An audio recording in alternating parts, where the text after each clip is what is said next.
just kind of look at me over here so you don't have to look directly right into the camera. Okay.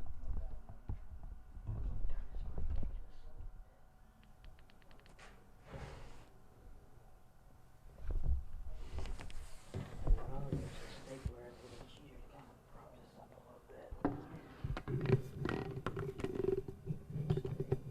That helps them. Alright, sir, easy question first. Just give me your name, title, and spell your name for me.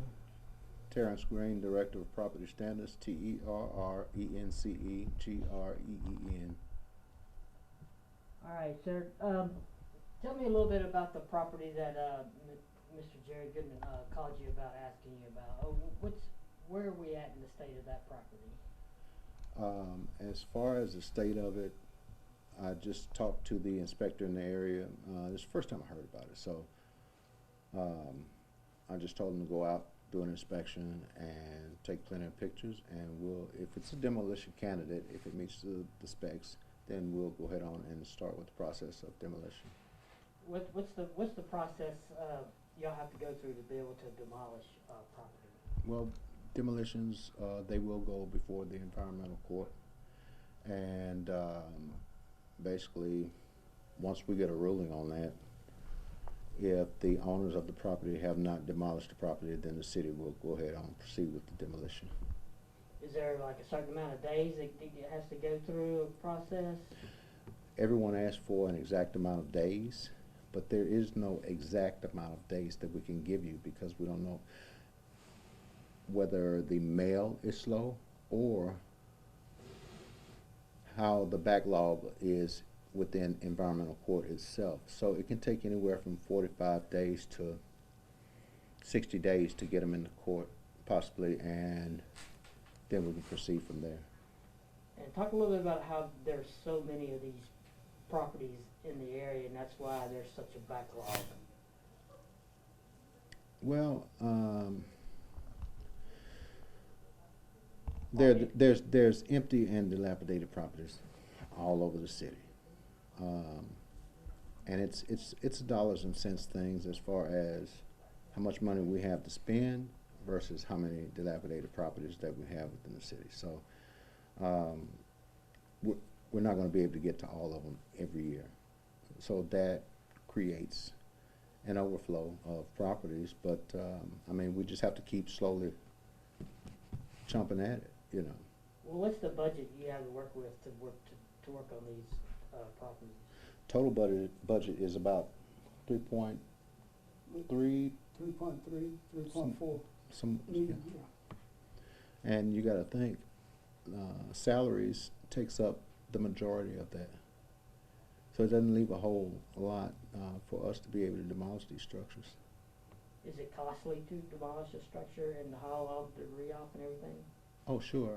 Average cost between $3,000 to $5,000 per structure. All right.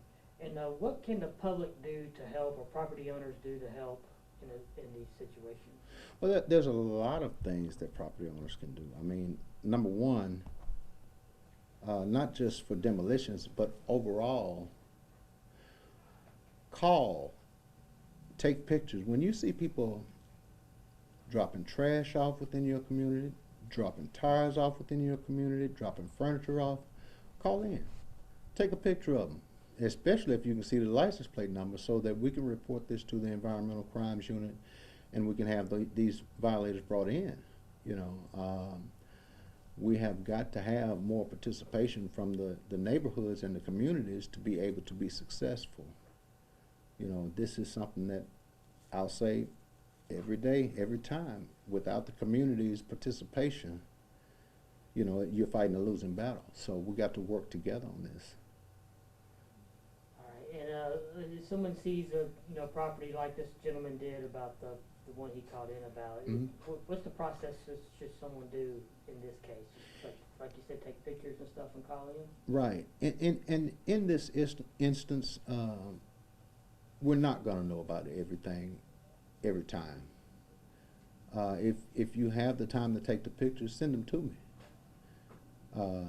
If you feel as though you're not getting the response from your inspector, then by all means, take pictures, send them to me. My email is on the website. And in most cases, it's the best way to get in touch with me. A lot of times I'm tied up and I can't answer my phone, but I can respond to an email while I'm sitting there or if I'm in a meeting. So, you know, I welcome emails. About how many properties you think on average you're able to demolish every year?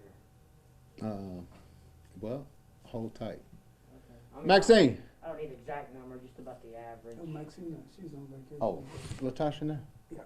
Okay. Let me see. I can help you out with that. All right. I'm thinking, I'm off the top of my head, I'm thinking maybe 30 if or less.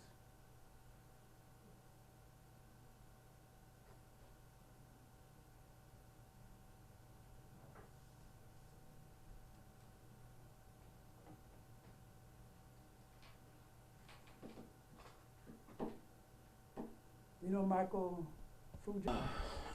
Okay. All right. So, budget-wise for demolitions, we're looking at about $259,000. Averaging anywhere between 75 to 60 houses a year that we demolish. That's quite a bit. That's more than I thought you would. You know, so I mean, we're knocking it out a little bit at a time. You know, that's all that we can do. But some take more, or some take longer than others, especially when you're dealing with a lot of heirs on the property. Now during COVID, a lot of times you have to wait because what do they say on the Yeah, the letters? homeowner's really not signing off on the green card. right? They're not signing off on them, and they'll have something like COVID-19. COVID-19 on the green card or what have you. So, you know, there's different things at play with the demolitions. Well, Okay. with anything dealing with a green card notification. The COVID thing, is that kind of like the renters thing where you can't evict renters right now? That's kind of the same thing with COVID with the property and stuff? No, No, it's not the same. no. That's where the mailman is really not getting The signatures. Oh, the the signature. signature, Yeah. and they just put COVID-19. Right. Oh, okay. All right, and y'all deal more than just house demolitions. Y'all do other things at Right. property standards. Talk a little about what else you do besides just property demolition. Besides property demolitions, we do care of premise cleanups. That's occupied and non-occupied properties, where we're basically citing the properties to clean up junk, trash, tires, furniture, debris that's scattered about the property. We deal with inoperable vehicles. That's your junk, broken down vehicles that don't run, that are on the property. We deal with securings, board ups, basically, where you're securing the structures. And I think that's about pretty much it, you know. Anything y'all could think of you want to add that I might not have thought of that y'all want to get out to the public?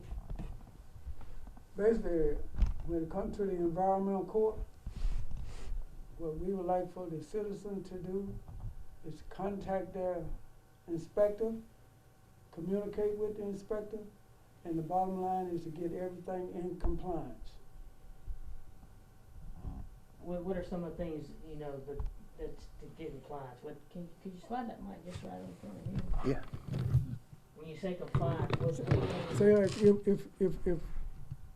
if there's a violation, say a care of premise violation, and you're communicating with that inspector, and you ask the inspector to give you 5 days to get it cleaned up, well, on that 6th day he come out, it should be, you should have cleaned up that area. And that's what I mean, be in compliance.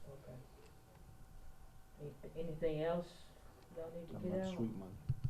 We're having a sweep Monday in the Holland area. And this is where all the inspectors for property standard, we go through the Holland area and we'll be writing up all the violations, demolition, care of premise, inoperable vehicles, and grass. Police police will be there. Is that where the CLOs kinda help out Yes. on that situation? Mhm. Okay, Yes. alright, So, and dumpsters will be on site. They can bring they can basically do the spring cleaning and bring it right there on site, and we'll have dumpsters there. And when the dumpsters get full, we'll take them empty, bring them back. Dumpsters will stay on site until 4:00 p.m. to Monday afternoon. alright, So that's tires and all, everything except for your paints, chemicals, and any kind of medical supplies, materials, whatnot. alright. And can I get you to say your name and spell your name, make sure we get it correct? My name is Mortimer Harris, Mortimerharris. I am the Deputy Director. Alright, sir. I appreciate it.